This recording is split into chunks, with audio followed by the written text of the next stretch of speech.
Oke, Assalamualaikum warahmatullahi wabarakatuh.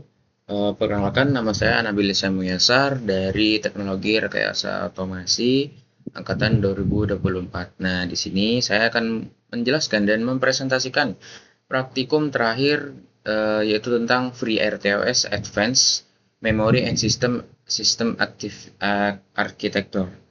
Nah, di sini akan kita bahas yaitu soal manajemen memori RTOS level kritis, lalu desain arsitektur anti kegagalan sistem terpadu, lalu disiplin rekayasa perangkat lunak sangat wajib. Oke, kita lanjut. Peta memori medan pertempuran sistem MCU, flash untuk program dan area konstanta. Lalu bagian RAM untuk terbatas khusus untuk data runtime, lalu global, heap, dan stack saling independen. Oke, lanjut. Stack Overflow. Kematian sistem tersembunyi. Setiap task memiliki memori stack terisolasi variabel lokal raksasa memicu overflow fatal. Lalu stack jebol merusak memori task lain. Nah, di sini kita lihat kalau melewati limit maka ada stack overflow yang fatal ya, hard fault. Lalu kita lanjut, mitigasi mutlak, yaitu mencegah stack overflow. Nah, di sini ada caranya itu pantau matrix stack high watermark. Lalu yang kedua, pindahkan buffer besar ke area statis, lalu aktifkan fungsi hook deteksi stack overflow. Nah, di sini UX task get stuck high watermark. Nah, di sini bagian high watermarknya, di sini stack usage-nya dengan config check for stack overflow sama dengan 2. Lalu dinamika heap enhancer fragmentasi memori. Alokasi acak menghancurkan kontinuitas memori heap. Fragmentasi menolak permintaan blok memori besar. Nah, terus sistem lumpuh meski sisa RAM cukup. Seperti itu. Lanjut lagi, ada supremasi heap 4 senjata anti fragmentasi. Itu pertama ada implementasi heap 4, menggabungkan blok memori bebas. Nah, mekanisme coalescing mencegah fragmentasi jangka panjang. Algoritma standar mutlak untuk alokasi dinamis seperti itu. Lalu free 1KB, free 2KB, sini kita lihat digabung jadi merge 3KB dengan heap 4 coalescing engine. Lalu alokasi statis, determinisme level aviasi, alokasikan seluruh memori pada saat kompilasi. Jaminan absolut sistem tidak kehabisan RAM, standar wajib, sistem medis dan penerbangan. Dynamic allocation heap, sini kita lihat ada static allocation juga, based atau data. API wajib. Oke. Ini penjelasan singkatnya soal RTOS Advanced. Nah, setelah ini kita akan masuk ke penjelasan program. Oke, kita lanjut ke penjelasan program. Oh, ternyata nge-lag, maaf. Berarti kita lanjut untuk penjelasan materi lagi. Eksekusi multicore kompleksitas di ESP32, arsitektur multicore memicu race condition fatal.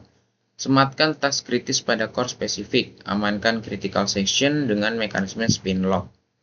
Lalu di sini ada deadlock dan starvation, kelumpuhan logika. Cegah kondisi saling tunggu resource eksklusif. Atasi starvation pada task prioritas rendah.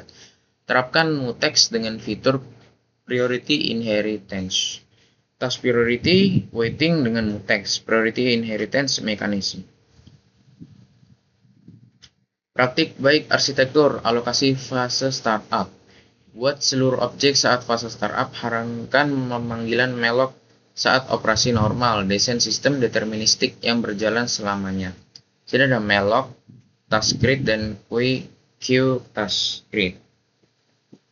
Lalu monitoring diagnostik presisi tinggi. Pantau kapasitas sisa heap secara berkala. Aktifkan seluruh fitur diagnostik internal FreeRTOS. Dilarang keras menebak alokasi penggunaan memori.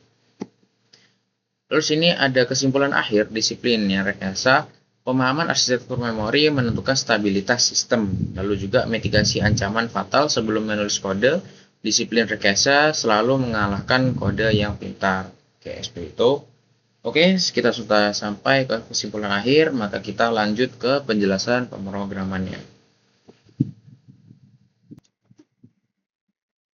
Oke, di sini kita sudah masuk ke bagian penjelasan pemrograman. Lalu sini seperti biasa kita mulai menjelaskan pemrogramannya, yaitu yang pertama di sini ada bagian include untuk menginclude library ya yang diperlukan seperti Arduino, Wire.h, ada Fruit, SSD 136, ada Fruit DHT, SPI, SD dan lain-lain.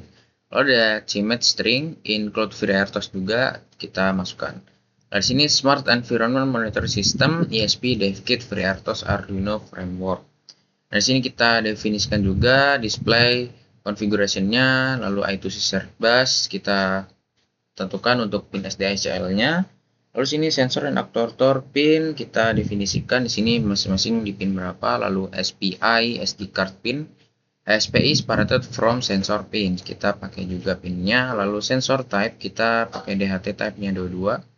Task timing kita pakai task timingnya DHT period dan masing-masing semua tasknya gitu kita kasih timingnya.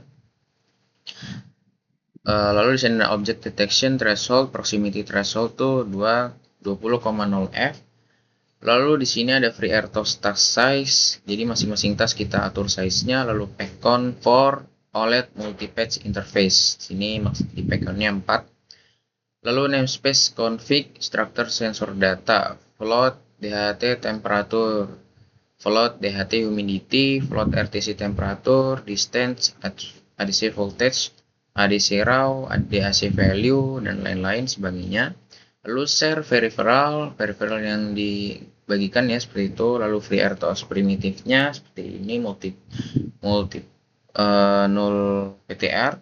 Lalu volatile UIN8T, current page-nya 0. Lalu di sini task handler archive for ini. Nah, terus di sini fungsi utamanya itu ini share data ya, share data raw dan none-nya.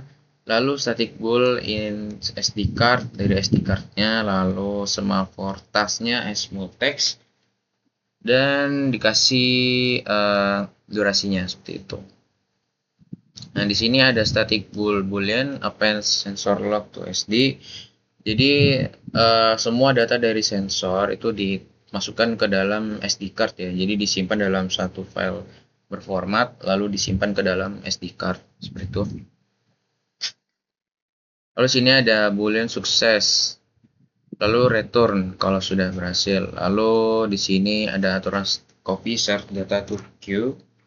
Jika ada data yang masuk ke antrian gitu ya, set invalid RTC text. Nah, di sini void update RTC text juga ada float read transition distance. Nah, di sini kita memakai sensor ini juga ya, soalnya apa? Ultrasonic ya, seperti itu. Ultrasonic distance. Lalu di sini draw pack footer untuk di LCD-nya, lalu render pack DHT untuk DHT-nya tampil ya valid atau enggak di LCD-nya, di OLED-nya itu ya. Render pack RTC untuk real time clock ya. Nah, sini fungsi-fungsinya seperti itu untuk render pack ultrasonic seperti itu. Oke. Kira-kira seperti itu ya RTOS Advance. Nah, nanti kita bakal lanjut ke videonya. Bagaimana kita, nah sini ada tasnya ya, masing-masing FreeRTOS tas ini kita belum jelasin ya. Ini tas untuk DHT-nya masing-masing, lalu RTC-nya, lalu tas ADC, tas ultrasonic dan lain-lain ya. Sini juga tas OLED, tas LED dan lain-lain juga. Jadi macam-macam tasnya itu dibagi-bagi fungsinya seperti itu. Oke, saya jelaskan lagi di sini kita pakai pakai tools Platform.io untuk menguploadnya ke microcontroller. Sini pakai frameworknya itu platform Espressif 32, boardnya ESP32 DevKit.